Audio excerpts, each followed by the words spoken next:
நாம் சொல்லி நிறைவுபடுத்தி விடலாம். முதலில் சங்கைக்குரிய பராத்தினுடைய இந்த 15வது இரவு.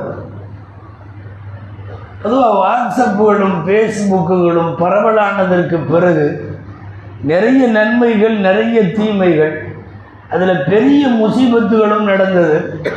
அதில் ஒரு முசீபத்து என்னென்னா, ஆங்காங்கே பராத் இரவு எதுக்கு, இது எதுக்கு, அது எதுக்கு, பள்ளிவாசலில் கூடுறது எதுக்கு, யாசின் ஓதுறது எதுக்கு, துவா செய்கிறது எதுக்கு, எல்லாம் என்னத்துக்கு பள்ளிவாசலுக்கு போகிறீங்க என்றெல்லாம் எழுத்தில் எழுதி நோட்டீஸுகள் எல்லாம் கொடுத்தவர்கள் ஒரு கட்டத்தில் இப்போது இந்த தகவல் தொழில்நுட்ப உலகில் முன்னேறி குட்டி குட்டி வீடியோவை கரெக்டாக பராத் அன்னைக்கு ரிலீஸ் பண்ணிடுறாங்க.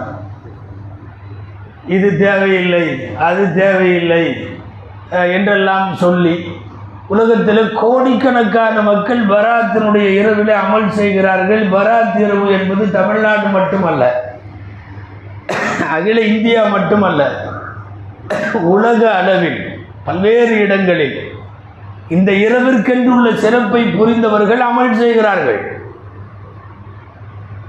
இல்லை இந்த இரவு சம்பந்தமாக வந்த ஹதீஸ், இந்த பலவீனம், அந்த பலவீனம், இந்த பலம், அவரு இவரு, ஆச்சா போச்சா அத்தர் பாச்சா நிறைய சொல்லி வீடியோக்கள் அனுப்பி மொத்தத்தில் என்னென்னா, ஒன்று கூடாத, தொழுகாத, மன்னிப்பு கேட்காத, நீட்டாக வழக்கம் போல் 1 மணி வரையும் நீ வந்து ஃபேஸ்புக்கில் இருந்துட்டு தூங்கிடு என்று சொல்லுவது தான் நோக்கமோ என்னவோ.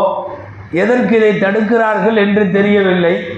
அவர்களுக்காக இல்லாவிட்டாலும் நம்முடைய மன நிம்மதிக்காக சில செய்திகளை சொல்ல வேண்டும்.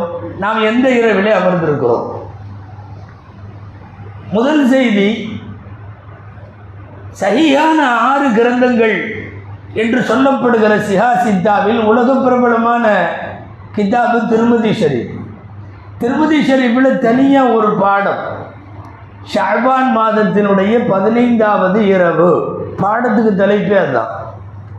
நான் சொல்லுவது ஹதீஸ் நூல், யார் வேண்டுமானாலும் ஆதாரமாக எடுத்து அந்த நூலிலே பார்த்து கொள்ளலாம்.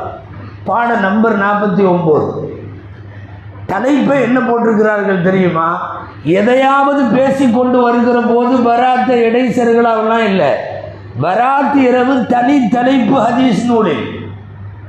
அவர்கள் கண்களிலே பட்டிருக்கலாம், அல்லது திருமதி போன்ற பெரிய மனிதர்கள் கூட இவர்களிடத்தில் பலவீனமாக இருக்கலாம். பாபு மாஜா ஃபி லைலத்தின் நிஸ்மின் ஷஅபான், ஷஅபான் மாதத்தினுடைய 15வது அந்த பாதி இரவை பற்றிய சிறப்பு என்று ஒரு தனி தலைப்பை